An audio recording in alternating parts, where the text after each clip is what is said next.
పెట్టుబడుల అవగాహనపై రేవంత్ మరియు గిరిబాబు గారు కండక్ట్ చేసే వెబినార్ కోసం ఈ నెంబర్ ని సంప్రదించండి. సార్ నమస్తే సార్, రామప్రసాద్ గారు.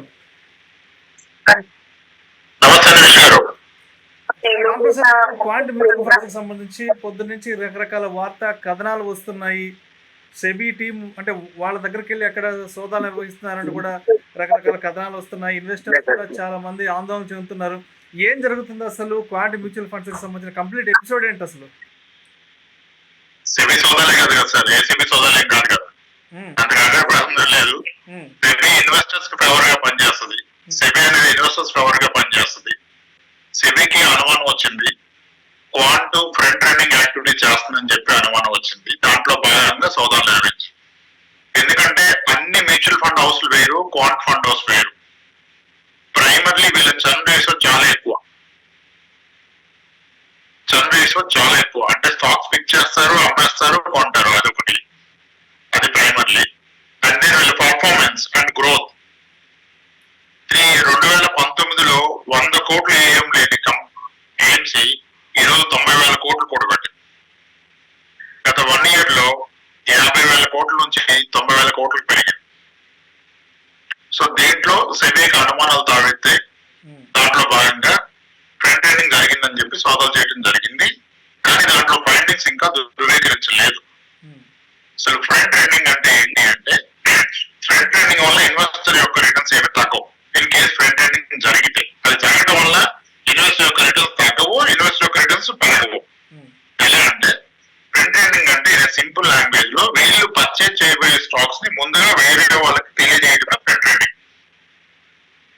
ఇప్పుడు వీళ్ళది క్యాప్ లో బాగా పెరిగింది కదా, base on performance. Small cap లో విపరీతమైన ఇన్ఫ్లో, మిడ్ క్యాప్ లో అలా వస్తున్న క్రమంలో. ఇంకోటి ఏంటంటే వీళ్ళ పోర్ట్ఫోలియోలో small cap, active fund, mid cap అన్నింటిలో కూడా మోరల్లెస్ సిమిలర్ స్టాక్స్ ఉంటాయి. పోర్ట్ఫోలియో ఓవర్లాప్ కూడా ఎక్కువ క్వాంట్ లో. సో కాబట్టి వాళ్ళకి భారీ మొత్తంలో డబ్బులు వస్తున్నప్పుడు వీళ్ళు కనుక ప్రయర్ గా ఈ నెక్స్ట్ వీక్ పలానా స్టాక్ లో మేము ఒక 250 కోట్లు డిప్లాయ్ చేయబోతున్నాం అంటే, ఎవరైనా అది కొని పెట్టుకుంటే వీళ్ళు డిప్లాయ్ చేసిన ఆ స్టాక్ ప్రైస్ పెరుగుతుంది, అలా బెనిఫిట్ తీసుకుంటారు. దీన్నే ఫ్రంట్ ఎండింగ్ యాక్టివిటీ అంటారు. అది మీకు తెలిసిన రిలేటివ్స్ చెప్పొచ్చు, లేదా మీ పర్సనల్ అకౌంట్స్ లో మీరు ముందుగా కొనిపెట్టుకోవచ్చు.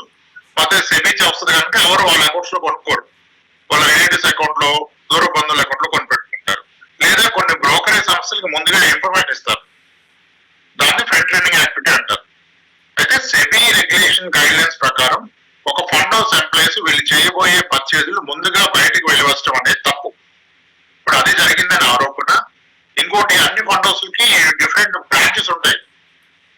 క్వాంటికి ముంబై తప్ప ఇంకో బ్రాంచ్ లేదు. హైదరాబాద్ లో మరి ఎక్కడ చేశారో, ఏం ఆఫీస్ తో తెలియదు మనకి. దానివల్ల అక్కడ ఇక్కడ వాళ్ళు సోదాలు చేశారు. ఇప్పుడు ఆ ఇన్ఫర్మేషన్ దొరుకుంటుంది. కొన్ని క్వైరీస్ రేజ్ చేశారు. దానికి సందీప్ తాండన్ గారు ఇప్పుడు దాన్ని రివర్ట్ ఇస్తారు సెబీకి. ఇచ్చాక నిర్ధారణ జరుగుతుంది. దీనివల్ల ఇన్వెస్టర్స్ ఇమీడియట్ గా పానిక్ కావాల్సిన అవసరం లేదు. ఇప్పుడు క్వాంట్ మ్యూచువల్ ఫండ్ పర్ఫార్మెన్స్ తగ్గాలంటే క్వాంట్ మ్యూచువల్ ఫండ్ కొన్న స్టాక్స్ యొక్క పర్ఫార్మెన్స్ తగ్గాలి. ఇప్పుడు క్వాంట్ కొన్న స్టాక్స్ ని చాలా అదర్ మ్యూచువల్ ఫండ్స్ కూడా కొనుంటాయి కదా. సో స్పెసిఫిక్ గా క్వాంట్ పర్ఫార్మెన్స్ ఏం తగ్గదు, ఇమీడియట్ గా తగ్గదు. ఒకవేళ ఇది ధృవీకరణ అయిపోయి సెబీ యాక్షన్ తీసుకొని ఇన్వెస్టర్ యొక్క కాన్ఫిడెన్స్ తగ్గితే, భారీగా రిడెంప్షన్ జరిగితే ఏమైనా తగ్గే అవకాశం ఉంటుంది. భారీగా అయితే తగ్గదు అది కూడా. సో దీన్ని దృష్టిలో పెట్టుకొని ఇన్వెస్టర్స్ ఎవరు పానిక్ కావాల్సిన అవసరం లేదు.